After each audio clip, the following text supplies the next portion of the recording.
I'm here with the General Secretary for the Fiji Teachers Union, Mr. Munyapa Gaunda. Sir, if I could just get your response to the Deputy Prime Minister and the Minister of Finance on his statement yesterday. Yes, well, thank you very much. I am delighted to be, responding to some of the things that he has said, and it looks like that he was sort of misconstrued in what I have said when we had that meeting on Friday with Team Finance. Whilst we appreciate the audience with him and Team Finance, but I must, correct us on some of the things that he had said. We went out there with an open mind, both the union, the Fiji Teachers Union, as well as the Fijian Teachers Association, uh, looking for that good faith bargaining. You know, as we all know that we put up our demand of 30%, right, both FTU and FTA, and we went there to talk over to see, where we can amicably, settle that matter. And for him to say that it was, amicably settled, no, that meeting, I must reiterate, uh, was a stalemate. Nothing concrete came about in that meeting. And for the Honorable Minister to say that, I was talking about the national debt and all these things, no, I must correct him.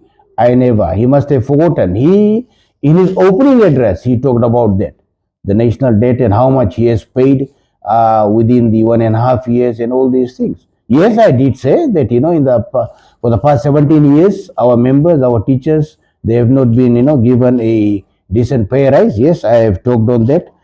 And but I never said that, anything in regards to national debt. It was him in his opening address. He talked about national debt and all this. Uh,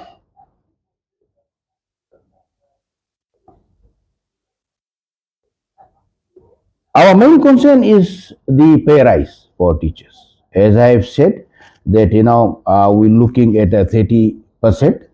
You know, and we went to the ministry to see how we'll be able to, uh, we'll be able to see that we are able to come to a win-win situation. But that did not come about, as the meeting was a stalemate. And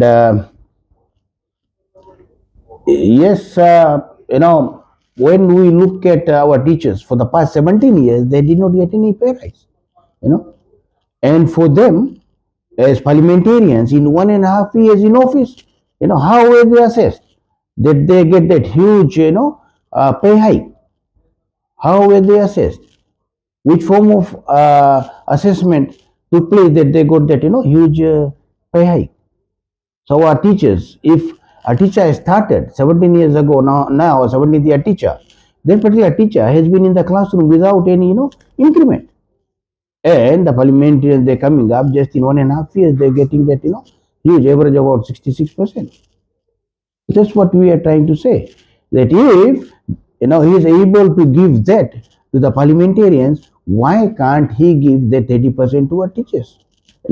We've been saving in rural areas, remote areas, maritime zones, and, being in the classroom with the children, uh, doing what they are supposed to do. We must also remember that, that everybody is equal before the law. Everybody is equal. Whether the teacher, the parliamentarian, or cashiers in supermarkets, or journalists, whoever it is, everybody is equal before the law. So that simply means, if they are able to get a pay rise, why can't the teachers get a pay rise? And I'd also like to,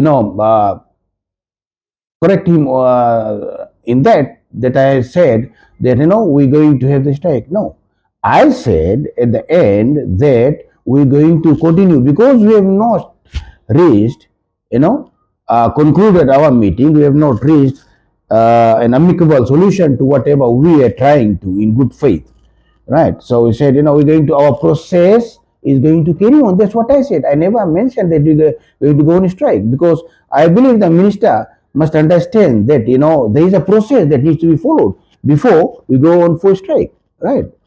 And for that, we have already given our notice of strike mandate to Ministry of Labor, and it's being vetted. When it comes back to us, right? If the go-ahead is given, then we'll go for a mandate. We'll take the mandate, and if we have 51% or more, then we'll decide. We'll decide, right? Because that mandate would be valid for 6 months, right? Then we'll decide whether on what course of action would be next, right? It's not necessarily that we're going to go on strike, right? Because we have to look at our children too. We have to look at our teachers too. Yeah, yes, yeah. For the Honorable Minister to say that, FTA submission was thoughtful, I believe we went as a group. It was a one submission that we did, but both the General Secretaries were talking. Right, and we, before meeting him, we had our meeting and decided how we're going to be doing our talking there. So after I had talked, and then the General Secretary FTA talked, then he basically touched on experience, and that's what he is saying, very thoughtful. That was part of our submission, both union submission, on experienced teachers, how we be able to sort of further help these experienced teachers in terms of pay rise. That's very important, and that's what it was. For him to say that FTA submission was more thoughtful, no, it was just one submission because we went as a group, right? He needs to understand that. Thank you.